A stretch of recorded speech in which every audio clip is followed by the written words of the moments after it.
Saya tadi bertanya pada Mas Guntur Romli dalam break. Saya bertanya, Mas Guntur sebenarnya pernah lihat nggak sih apa yang disampaikan oleh Mas Hasto yang dikatakan bom waktu itu?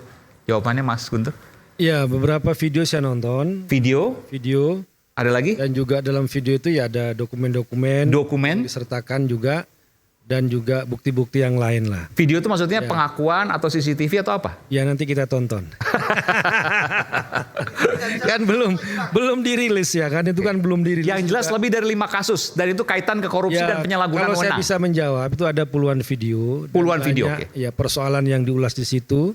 Skandal korupsi pejabat baik yang masih menjabat ataupun yang sudah mantan.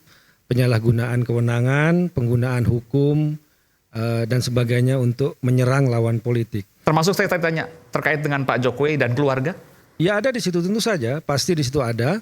Dan juga masalah misalnya selama ini perdebatan soal permintaan 3 periode dan perpanjangan masa jabatan. Di situ juga ada yang akan disampaikan dan juga bukti-buktinya. Termasuk juga masalah pelemahan KPK, itu juga akan ada yang dibahas di situ dan beserta bukti-buktinya. Tapi nanti kita tunggu rilisnya saja.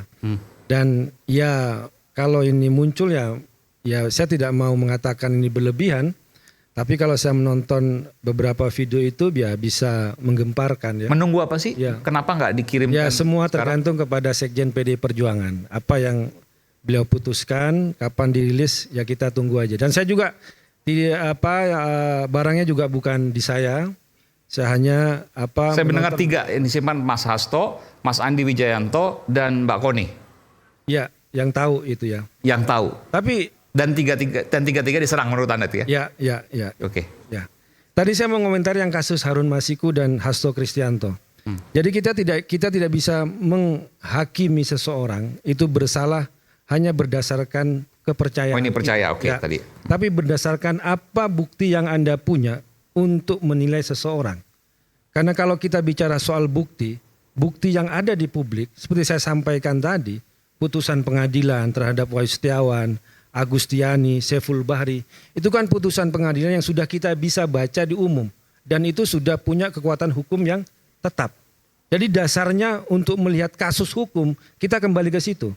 Tapi kalau Anda mau bicara soal spekulasi, asumsi, bahwa ini sejak dulu memang pantas dipersangkakan, Anda juga harus baca yang dibocorkan oleh majalah Tempo ketika ada seorang pimpinan KPK tapi tidak disebutkan namanya yang diorder sejak lama untuk membungkus Hasto Kristianto, untuk mentersangkakan Hasto Kristianto, tapi dia menolak karena bagi dia ingin bekerja berdasarkan apa yang dia profesionalitas dia, bukan berdasarkan orderan. Siapa pimpinan KPK waktu itu? Dia tidak sebutkan namanya di majalah Tempo, tapi pernyataan itu dikutip oleh Tempo. Bukan Firly maksudnya? Ya saya nggak tahu ya, siapa kan itu bisa.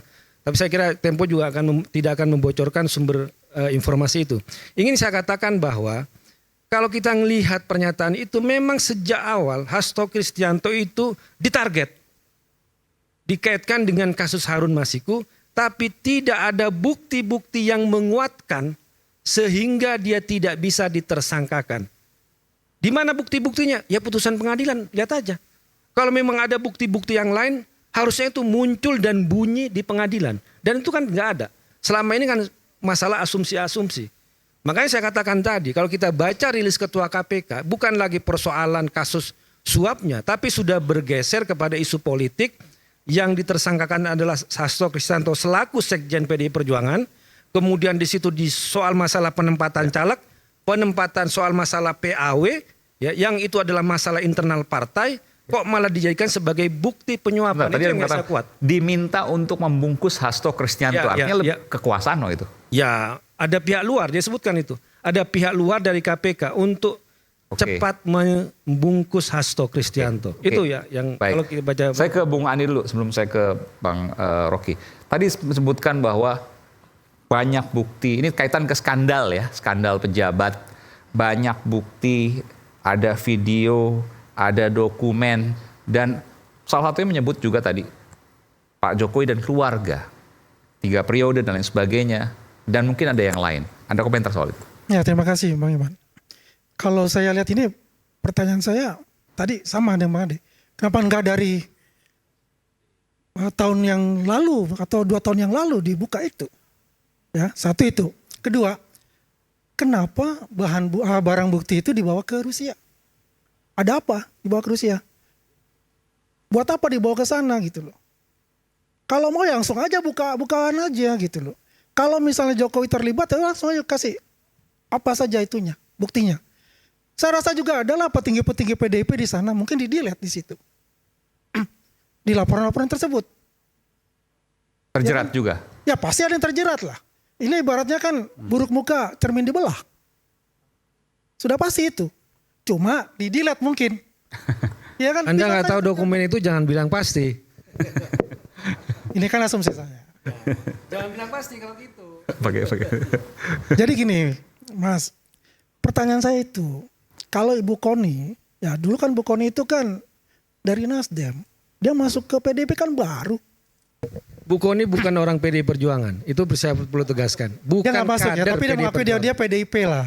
Love PDIP. Dia gitu. simpatisan, ya Ya. dia suka kepada Ibu Megawati, iya. Tapi dia bukan kader PDI Perjuangan. Oke, terima kasih informasinya. Jadi yang pertanyaan saya kenapa? Oke. Kenapa gitu loh? Kenapa nggak dari dulu gitu? Iya, kenapa dari dulu Oke, dan baik. kenapa dibawa ke Rusia gitu loh? Oke.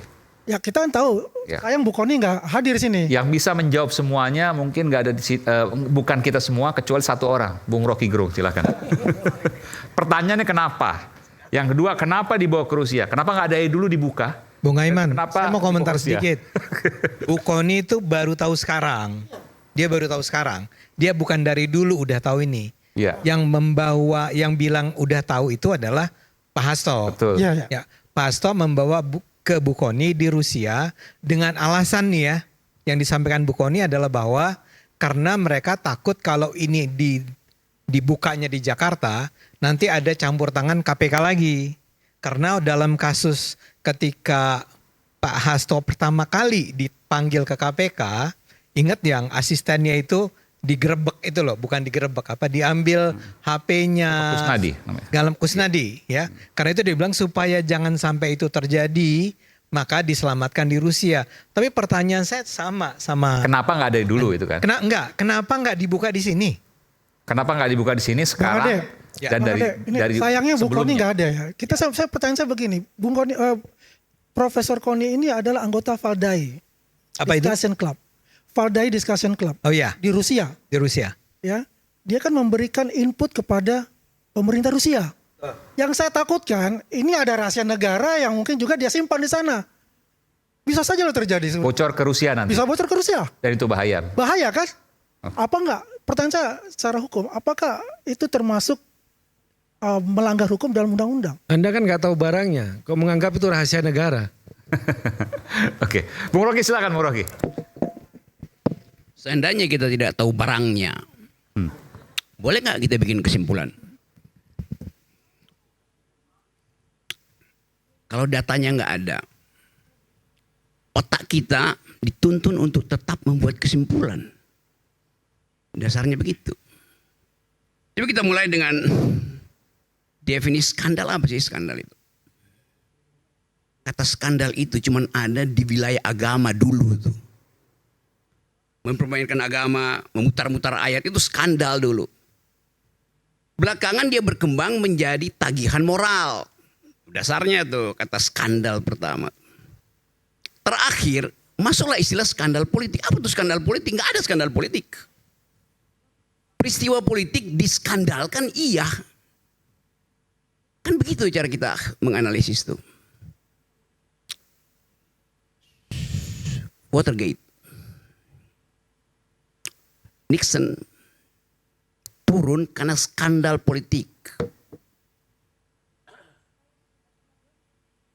Bill Clinton tidak jatuh padahal dia ada skandal seksual.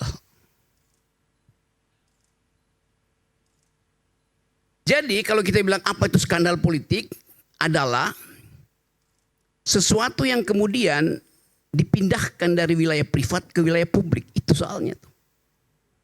Apa itu? Rumor berubah menjadi gosip, gosip berubah menjadi skandal. Rumor kalau dia di wilayah privat ya